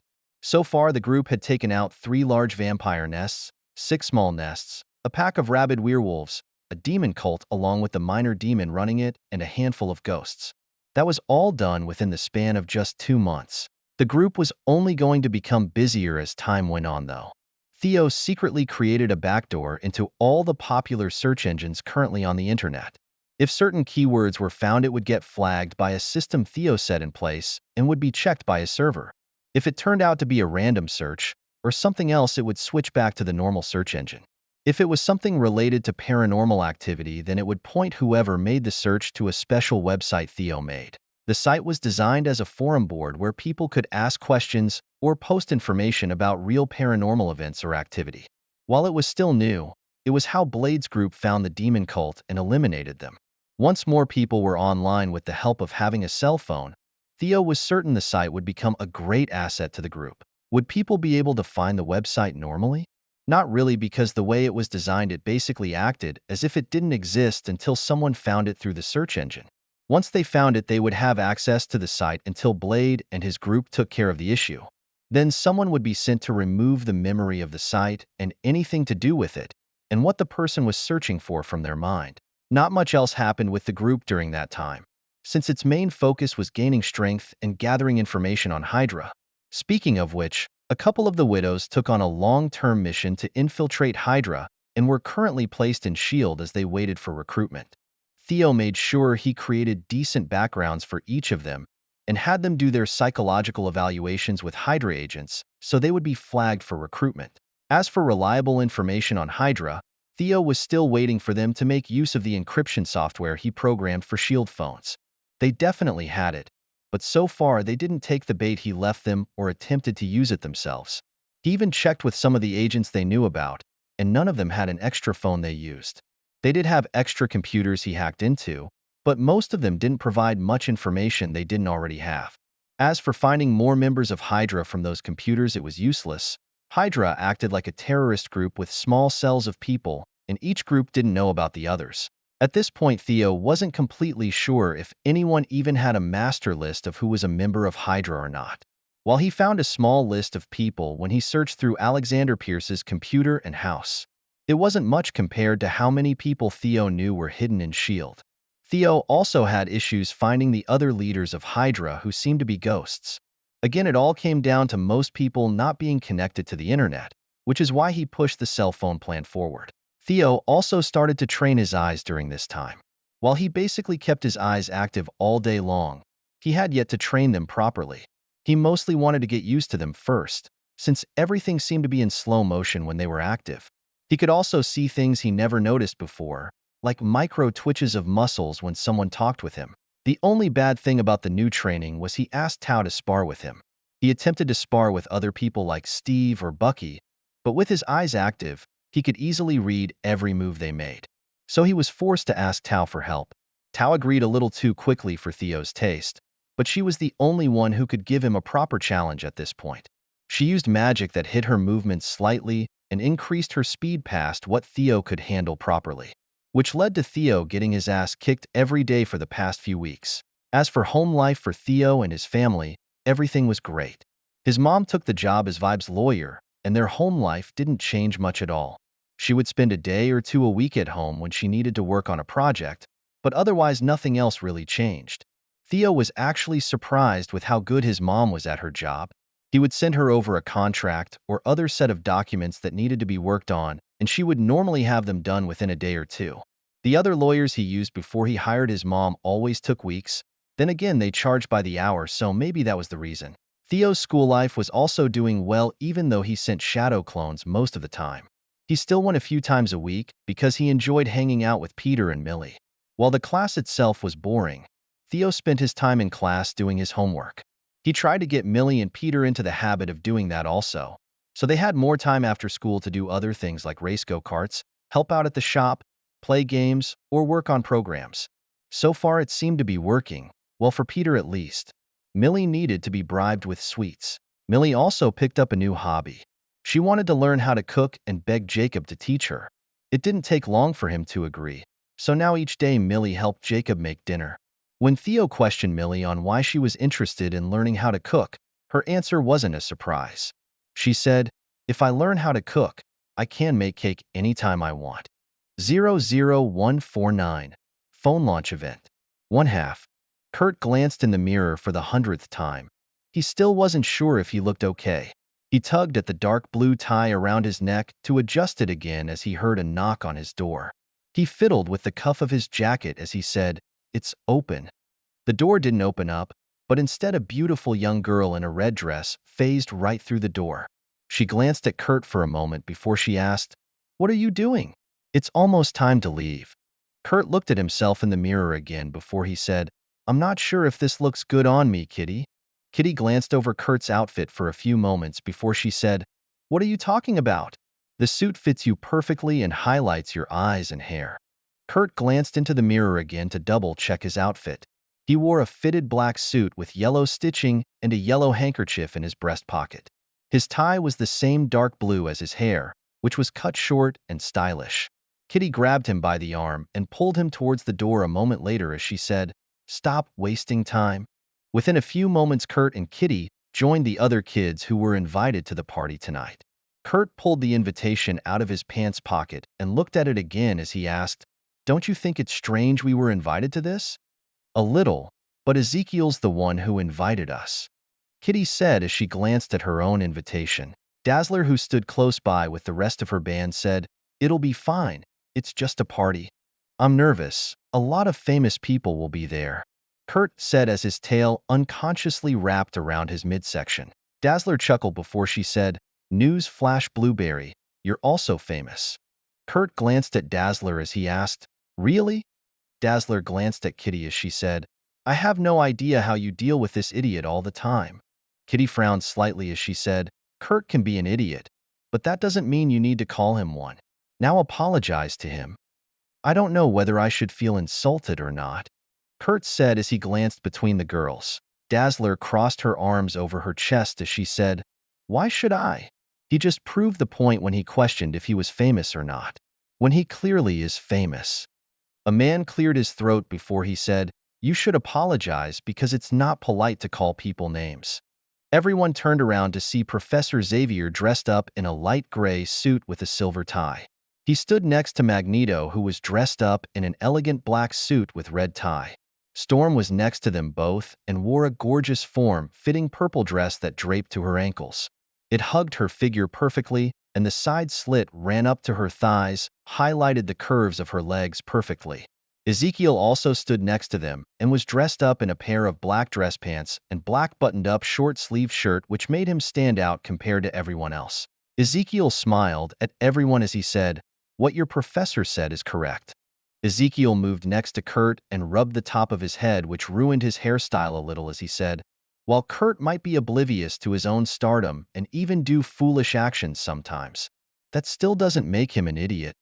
While Kurt tried to fix his hair, Dazzler let out a sigh before she said, "Sorry I called you an idiot, Kurt." Kurt smiled as he said, "Thanks, I accept your apology." Ezekiel nodded as he turned to Kitty and said, "Now you apologize." Kitty wanted to argue before she said, "Sorry for calling you an idiot, Kurt. It's fine.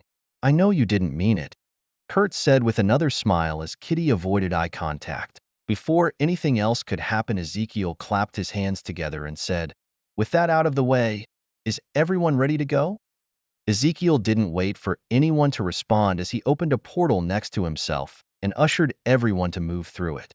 They exited the portal to the backstage area of the event venue where Dazzler and her bandmates could double-check their equipment before they joined the event itself, while the others moved to the main area of the party. Another band was also backstage and was the first act for the night that was planned to start in the next half an hour. They already finished with their preparations and were just waiting for the signal to move onto the stage to perform. Afterwards, they would be able to enjoy the rest of the party too. As the group exited out of the back, Kurt and the others could see that other guests were just entering the main hall. Where they stood was the main stage, and in front of them was a dance floor. A lot of tables surrounded the dance floor area in a horseshoe shape, while to the far right side of the room was a buffet. On the left side sat an open bar, along with an area that was partially hidden behind some panels and security guards. Ezekiel glanced at his group before he said, "I need to go meet up with Tony. You guys go mingle with the other guests and have fun." As Ezekiel walked away, Kurt shared a glance with Kitty, who shrugged back. Magneto also shared a glance with Xavier as he said, "I think I'll eat before I get swarmed by people asking to visit Genosha." Xavier nodded in agreement as he said, "That sounds like a great idea." That acted as a sign, and everyone in the group ended up deciding to get food first. Kurt arrived first with Kitty, since he grabbed her hand and teleported them next to the buffet. It would have startled the staff there if they were normal, but almost all of the staff was made up of Ezekiel's clones, while security was a mix of Valkyries and his clones hinged to look like different people. Ezekiel wanted everything to go smoothly with the event, so he controlled every aspect of it he could. As Kurt and the others started to get food, Ezekiel moved to the front entrance to find Tony. Normally, Tony wouldn't be up front to greet the guests as they entered, but Ezekiel bribed him with alien technology. So Tony was forced to be up front for the first half an hour as the majority of people arrived. As Ezekiel walked towards the entrance, most people who passed by ignored him, since he still wasn't that famous.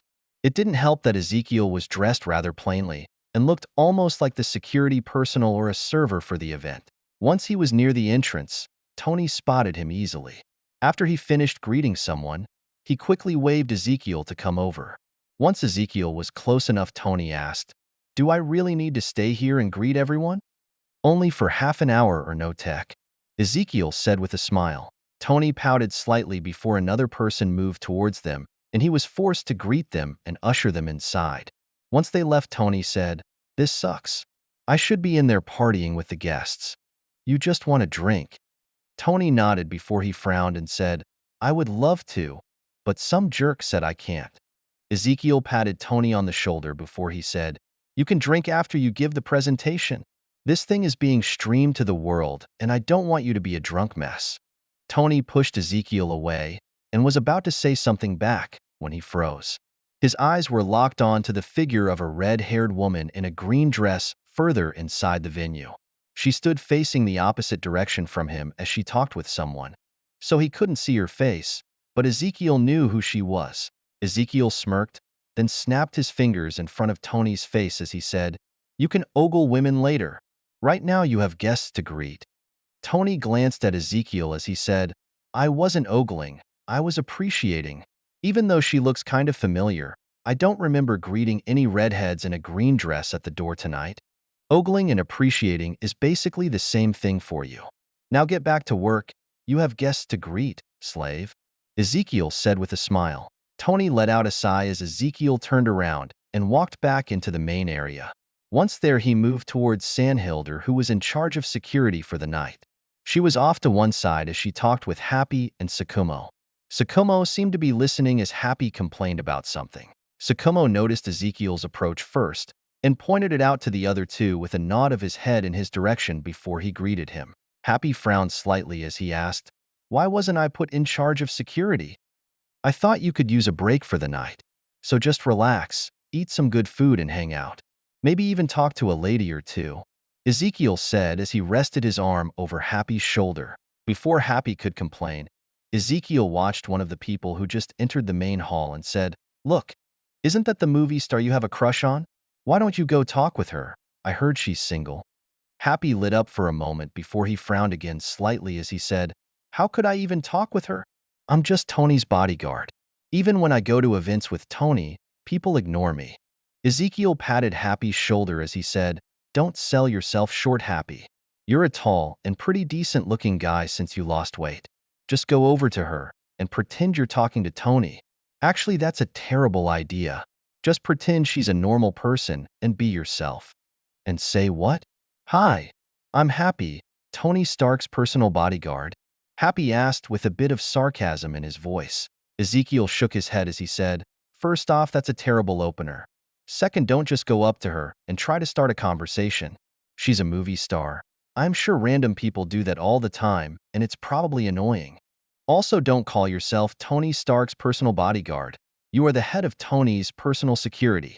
But if someone asks what you do for a living, you should tell them you run a private security company," Ezekiel said with a smile. "But I don't run a private security company," Happy said. "Actually, you do. While you might not own it and the only client is Tony, you do run his personal security company." Happy nodded in understanding as he said, "I guess that's true." Ezekiel watched as the person they were talking about moved towards the buffet line to get some food. Ezekiel smirked as he said, "I have an idea. Let's go grab some food at the buffet line." Before he left, he turned to Sanhilder and Sakumo as he said, "Let me know if anything important happens." Both of them nodded before Ezekiel moved to the buffet line with Happy. After they picked up some food, Ezekiel headed to the table where the movie star sat down at, and when they arrived, he asked, "Since the seating isn't arranged, do you mind if we join you?" The woman glanced up at Ezekiel and Happy as she studied them for a moment before she said, "Not at all. Be my guest." Ezekiel took a seat along with Happy as he said, "Thank you. I'm Ezekiel, by the way, and this is Happy. Anna." After they started to eat, Ezekiel glanced at Happy, who seemed a little nervous, and asked, "You're still planning to take your vacation in a couple of months, right?" Happy nodded as he said, "Yeah. Did you plan your trip yet?" Ezekiel asked. "No, but I was thinking about visiting Genosha for most of it." Happy said, "You've been cleared to visit Genosha?" Anna asked. Happy looked at Anna as he said, "Yeah. I had the chance to visit it recently and really want to go back. I'm so jealous. All the pictures online make the place look beautiful. I thought the same thing until I went there. The pictures don't do it justice at all." Happy said as his nervousness started to disappear. "You must have some really good luck. I'm still on the waiting list just for the interview portion and have at least a 6-month wait," Anna said with a pout. Happy almost glanced at Ezekiel as he smiled and asked, "Yeah, I was pretty lucky. Do you want to see some of the pictures I took while I was there?" Before Anna replied, Ezekiel picked up his half-empty plate as he said, "If you'll excuse me, I just saw someone I need to talk with." "It was nice meeting you, Anna," Ezekiel said before he turned to Happy and said, "I'll catch you later, Happy." "It was nice to meet you too, Ezekiel," Anna said. Happy smiled as he said, "Sounds good." As Ezekiel walked off, Anna continued to talk with Happy and asked him more about Genosha as he shared pictures with her from his phone. Ezekiel smiled to himself as he thought, "I can't give you a better opener than that." 00150. Phone launch event. 2 of 2. Ezekiel stood behind Tony as he finished greeting another person. Once the man left to join the party, Tony turned around and said, "That's 30 minutes. I should be done now, right?" Ezekiel glanced at his phone to check the time before he said, "Almost. Finish this last group of people and I'll take over." Tony let out a sigh before he said, "Fine, but I want a drink after this." "You can have a drink after you do your presentation and don't even think about trying to bribe the bartenders," Ezekiel said with a knowing gaze. Tony huffed slightly before he turned around and smiled slightly to himself. Ezekiel shook his head as he knew what Tony was thinking. Ezekiel chanted under his breath as he weaved his hands, and a small spell formula formed in front of him. He then pushed the spell forward, and it entered Tony's back without him noticing what happened. A few minutes later, after the guests moved into the party, Tony raised his arms in the air and said, "Finally, I'm free." Tony turned to Ezekiel and stuck out his tongue before he said, "See you later, slave driver." Ezekiel just smirked to himself as he watched Tony walk away. After Tony left, he pulled out his tablet and checked the guest list. So far, almost 95% had shown up. The others were either late or decided not to come, it seemed. Ezekiel then checked the live stream of the party and watched as Tony made a beeline to the bar. As Ezekiel checked his tablet over, Tony made his way directly to the bar. Once there, he pulled a $100 bill out and said, "Bartender, give me an old-fashioned." The bartender glanced at Tony and the money for a moment before he said, "Give me just a moment, Mr. Stark." Tony smiled to himself as he thought, "Ezekiel, you're just too green." A few moments later, the bartender took the money and placed a glass down in front of Tony. Tony smiled to himself before he picked it up and took a sip of his drink before freezing. Tony sniffed his glass once before he turned around and asked, "Why the hell is this a virgin old-fashioned?" The bartender pulled up a clipboard with a list on it and showed it to Tony. It had his photo on it and a note underneath it that read, "No alcohol before 10 p.m. There were other people also on the list, but they were all flagged as minors. Tony was about to complain when his phone chimed, so he set his drink down and checked it. It was a text from Ezekiel that read, "Don't make a scene on the live stream. You might lose followers." "Oh well, XD. Tony frowned and then saw one of the cameras pointed directly at him. He quickly typed back, "What the hell? You are acting like I'm a mogwai or something." A reply came back a moment later that read, "Kinda, but I wouldn't want you to turn into a gremlin and ruin everything. Besides, I don't want you drunk on the live stream." Tony typed back, "I hate you," before he put his phone away and picked up his drink. He took another sip as he looked around the room for someone that could get him a drink. He thought about Pepper first, but decided against asking, since she didn't like him drinking in the first place and would definitely refuse. He then saw Happy and started to move towards him, but then stopped after a few moments. Happy seemed to be in the middle of a conversation with a beautiful woman, and it looked to be going well. It was one of the few times Tony saw Happy so engaged with a woman before, so he decided to leave Happy alone. Besides, Tony had other ways to get a drink.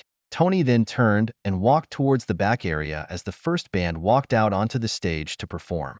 Tony quickly made his way into the back and moved with purpose to one of the phone pallets that were unloaded earlier today. He quickly cut off the plastic wrap before he started to pull out a few boxes. Hidden in the middle of the pallet was a metal case which he pulled out and set on top of some of the boxes. As he opened the case, Tony said to himself, "Ezekiel, do you really think you can stop me from drinking?" Inside the case was a small minibar filled with everything Tony liked to drink. Tony started to hum to himself as he mixed a drink for himself. Once he was finished, he smiled to himself before he heard, "I wouldn't do that if I was you." Tony turned to see Ezekiel before he said, "It'll be fine. It's just one drink." Ezekiel shook his head as he said, "One drink now, then another later. Maybe another while you eat, and one afterwards to wash it down." Ezekiel pointed a finger as he said, "You don't do just one drink, Tony." Tony confidently smiled as he said, "I can do one drink, no problem." Then he raised the glass to his lips as Ezekiel said, "I really wouldn't drink that if I were you." Tony stopped to sniff the glass for a moment before he asked, "Why not? Did you do something to the alcohol?" "Nope, I didn't touch it," Ezekiel said. "Then it's fine," Tony said before he took a drink. After he drank, Tony let out a satisfied sigh as Ezekiel smirked as he said, "I did something to you, though." Tony froze and stared at Ezekiel in shock before Ezekiel said, "You should really head to the bathroom. I think you have about 2 minutes before it takes effect." "What did you do?" Tony asked with a hint of fear. Ezekiel smiled as he said, "Just a simple cleansing spell. The only issue is that it makes you projectile vomit, kinda like ipecac syrup." "What?" Ezekiel smirked as he said, "You have about a minute and a half now." Tony dropped his drink and ran to one of the back area restrooms as he said, "You're an asshole. I warned you." Ezekiel yelled back. Ezekiel waited outside the restroom door for about 15 minutes before Tony finally came out. His hair was messed up and his suit was dirty from the backlash of his body purging itself. His face was pale white as he glared at Ezekiel for a few moments before he said, "You're a fucking dick. I honestly have no idea why I'm still friends with you. I warned you and you didn't listen. Besides, I have your best interests at heart. That's why we're still friends. Oh, and probably the alien tech helps too," Ezekiel said as he shrugged. "It's mostly the alien tech. Still, that was a dick move. And to top it off, you put ipecac syrup in a $300 bottle of whiskey." Ezekiel shook his head as he said, "I told you. I placed a spell on you. The whiskey is fine. Magic isn't real, so you either poisoned my whiskey or used a power on me," Tony said matter-of-factly. Ezekiel shook his head again before he said, "Magic is real, but whatever. Let me clean you up." Ezekiel wove his hands together for a few moments before a golden spell matrix appeared over Tony. It quickly moved down over his head and went to the ground. Once it finished, he looked fresh, and his suit was in perfect condition. His hair was still a little messed up, but otherwise he looked fine. "Go fix your hair, and we'll go back to the party." Tony glanced at his outfit before he said, "You have too many powers." As Tony walked back into the bathroom, Ezekiel said, "I told you. It's magic." After Tony fixed his hair, he made his way back out to the party with Ezekiel, who said, "Don't drink any alcohol until after 10 or that will happen again." "You're a dick," Tony said. Ezekiel patted Tony on the back as he said, "I like you too, pal."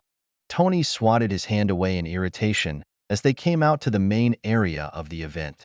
The first band was in the middle of a song and the dance floor had a decent amount of people on it. They were the second most popular band on Vibe and came from South America. They were kinda like Dazzler's band, as so far they only covered songs and had no original content. While they didn't have powers to help out in their shows, they were still popular because of their skills and the music they covered. Ezekiel glanced around the room before he discreetly pointed to a woman with red hair and a green dress as he said to Tony, "I saw you eyeing her early. You should go ask her to dance." Tony glanced at the woman's back as he said, "Maybe." Ezekiel elbowed Tony as he asked, "Scared she'll turn you down?" Tony scuffed as he said, "No. $100 she turns you down," Ezekiel said with a knowing smirk. "Fine, just watch this," Tony said with a hint of pride in his voice. Tony confidently walked towards the woman who stood near the bar as she waited for a drink. Once Tony was close to her, he said, "Pardon me, but would you like to dance?" The woman turned around in shock as she asked, "Did you really just ask me to dance, Tony?" Tony froze for a moment before he glanced at Ezekiel, who smirked at him with a thumbs up. Tony then smiled as he said, "So is that a yes or no?" Pepper thought about it for a moment before she said, "Sure." As they made it out to the dance floor and started to dance, the music of the song kicked up a bit and the singer belted out, "Yeah, baby. I like it like that." The backup singer sang. The singer leaned into his mic as he said, "You gotta believe me when I tell you. I said I like it like that." The backup singers followed up. Ezekiel smiled to himself as he watched Tony and Pepper dancing before he glanced at some of the other people dancing. Happy and the movie star Anna were actually on the dance floor and seemed to be having a good time. Kurt was also on the dance floor as he danced with Jubilee and Kitty. They weren't dancing like you typically would for the type of music being played, but they were having fun. With his main goals out of the way, Ezekiel planned to check in with security before he was stopped by Dazzler and another girl from her band who asked, "Ezekiel, would you like to dance with us?" Ezekiel glanced at the girls for a moment before he said, "Sure, but don't complain if I step on your feet." Dazzler and the other girl nodded before they grabbed Ezekiel by his arms and pulled him to the dance floor. After he attempted to dance for a couple songs, Ezekiel bowed out and made a mental note to take some dance classes in the future. As he left the dance floor, he noted that Tony and Pepper were still dancing, along with Happy and Anna.